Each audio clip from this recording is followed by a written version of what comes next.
Good morning. Welcome to my thought for the day. I'm in Matthew 7, verse 12 this morning. One of the most famous statements of Jesus that a lot of people know.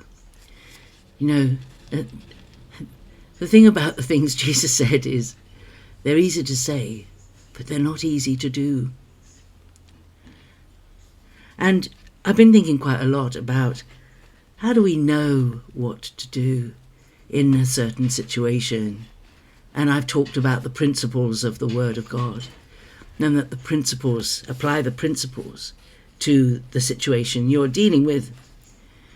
And of course, Jesus lived in an age that didn't have electricity, it didn't have cars and aeroplanes, and you can't look at the life of Jesus and say, well, he never flew anywhere, and say, well, then I shouldn't fly.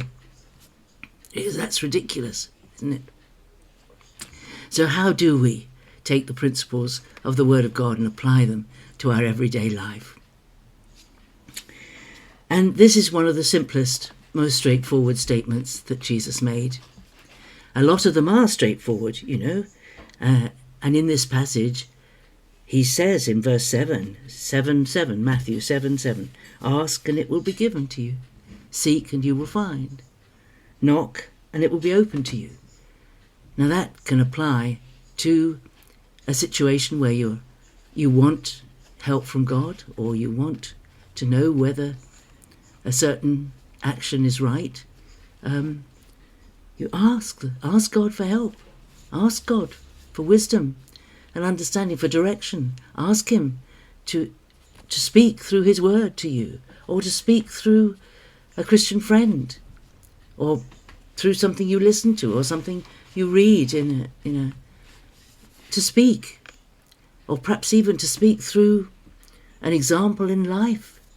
Jesus was always seeing parables in the things around him in his everyday life, and he used them to speak to people truths of the kingdom. And to be honest, I would say that if it says clearly in the Bible that something is not the right thing to do, and we want to ask God, should I do it or not? Well, the answer has already been given, and we're not likely to get another answer. The Bible is quite clear about a lot of things, and we don't actually need to ask the question. Because if we are asking the question, we're asking God to change his mind for our sake. And he's not going to do that. He set things in stone, like the 10 Commandments. So if the answer's already in the Bible, we're not going to get another answer. But here in verse 12, chapter 7, verse 12, it says, so whatever you wish that men would do to you, do so to them. Whatever you would want other people to do to you, you do it to them. Now it's a very simple statement, but it's important because we should use this almost every day. You know that awkward thing. Perhaps you don't. Well, I'm sure you have it the same as we do.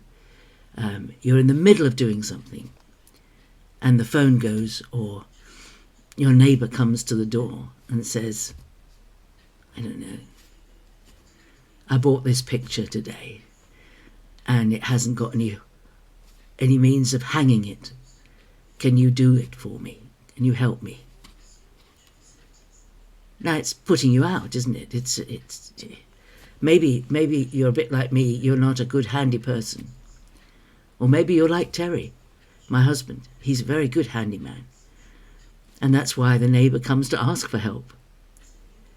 Now you've got several options. You could say, leave it with me and I'll deal with it.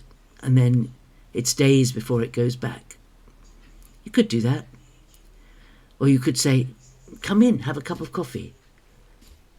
Have a chat and I'll go and sort it out.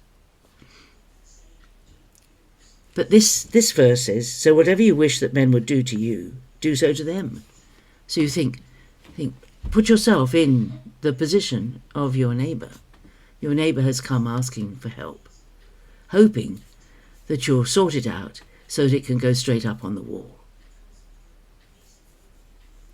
Or perhaps it may be something else. It may be, my car's broken down somewhere. I need help to go. I need a phone call comes. I've broken down. Will you come and help me?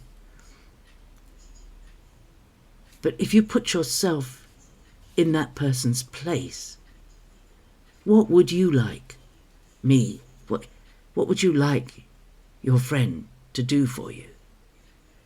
And that's what Jesus says. Whatever you wish that men would do to you, do so to them. So what would you like your neighbour to do, or your friend to do? Would you like them to respond immediately and help you? Yes, you probably would. You don't want to put it off to tomorrow. You want the picture fixed and on the wall.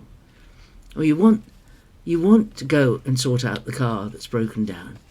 Or you need something and you can't do it. Whatever your neighbour, whatever that men would do, you wish that men would do to you, do so to them. So, if you put yourself in the position of the other person, would you want somebody to help clear up after a party or after a do? Would you want somebody to notice that things need sorting or something needs doing and give you a helping hand? Well, then do it. Think about this. This is a very valuable lesson, a very valuable instruction. We need to have a willing heart. And to obey this verse is very difficult. Whatever you wish that men would do to you, do so to them. Put yourself in their shoes. What would you like someone to do for you? What would you like them to do for you? And offer to do it to the person. It's an interesting way of thinking. Ponder it. What would you like the person you're praying for? If you were in that person's shoes, what would you like your friend to do for you? Or your acquaintance to do for you? What would you like? It's a costly verse. I'm out of time. I'll see you again tomorrow anyway. God bless you. Have a great day. Bye.